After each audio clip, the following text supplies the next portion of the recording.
it's 45 minutes for time to prepare a politically based speech that he gives in 6 minutes.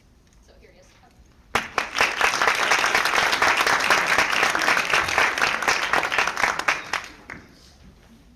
Where are you?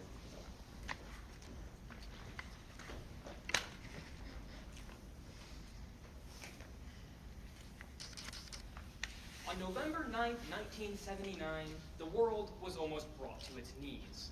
The NORAD anti-ballistic missile system stationed in the Midwest in the middle of Colorado had an epic failure.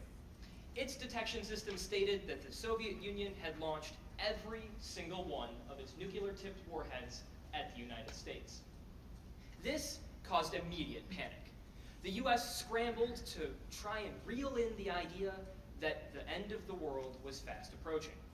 However, it was later found out that a simple computer glitch almost started Armageddon. However, today as we look around us and we see the same situations that we saw during the Cold War, we now more than ever must be vigilant in understanding and controlling who has the ability to start thermonuclear war. This brings us to today's important question. Should the US plan sanctions on Iran? And the answer is yes. This can be seen through the reaction of Iran's recent military testing, through examples of Iran's recent aggression even towards the US, and finally, through the unknown aggression and reaction that Iran will have to the sanctions already planned. To begin, we take a look at exactly what is going on with Iran. As of February 2nd, an article published by CNN states that Iran is now officially on the US's watch list. This means the United States has effectively taken the entire country of Iran and put them in timeout. They will be under constant observation, their military forces under scrutiny, and their nuclear program constantly being checked. This is, of course, in response to their recent test of a ballistic missile with mid-range capabilities. This missile capable of striking anywhere in the Middle East and even capable of reaching the United States. However, this is not the only issue that has happened. A recent report done by the New York Times, January 31st, 2017 states that the US Defense Attorney recommended that Iran be put under complete and utter lockdown, their nuclear program being suspended pending investigation by US and UN officials.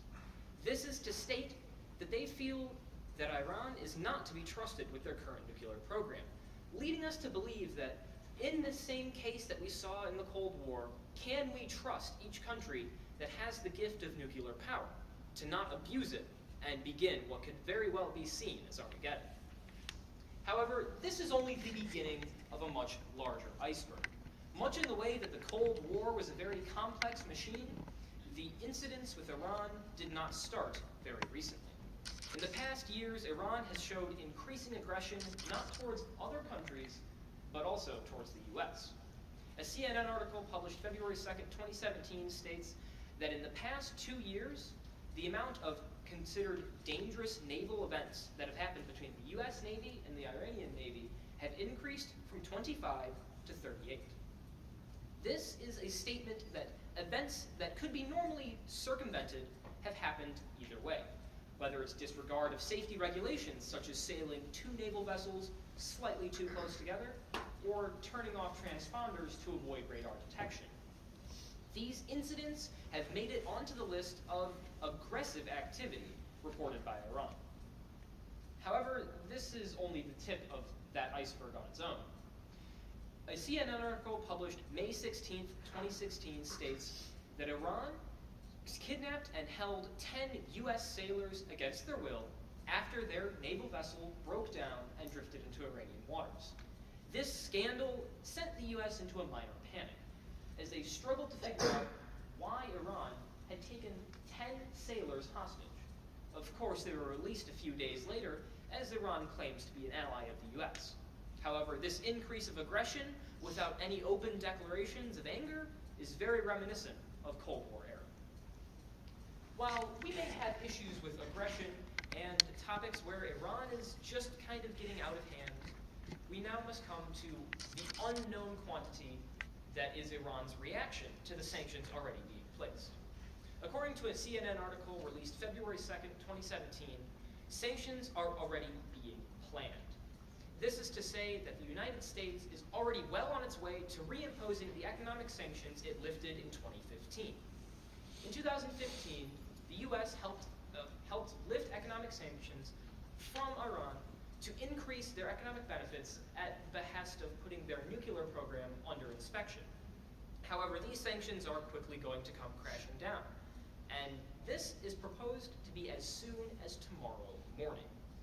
However, the same CNN article goes on to state that Iran is an unknown factor in this argument. Whether or not they will respond to this with anger, military aggression, or simply let it happen is up in the air.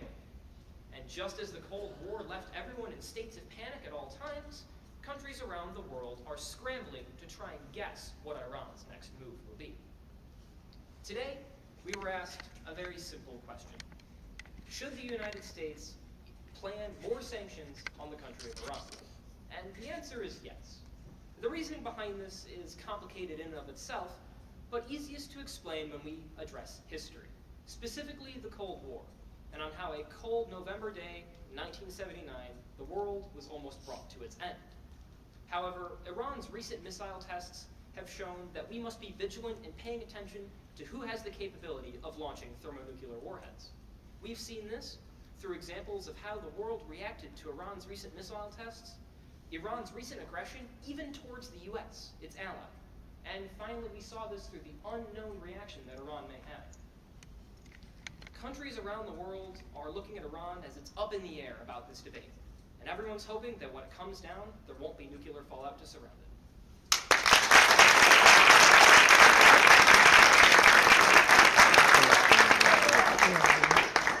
All right, up next we have Emily Trader performing poetry. Just a heads up, she's going to make you cry. Her piece is, wow, I have the worst memory on the team. So much more, a program.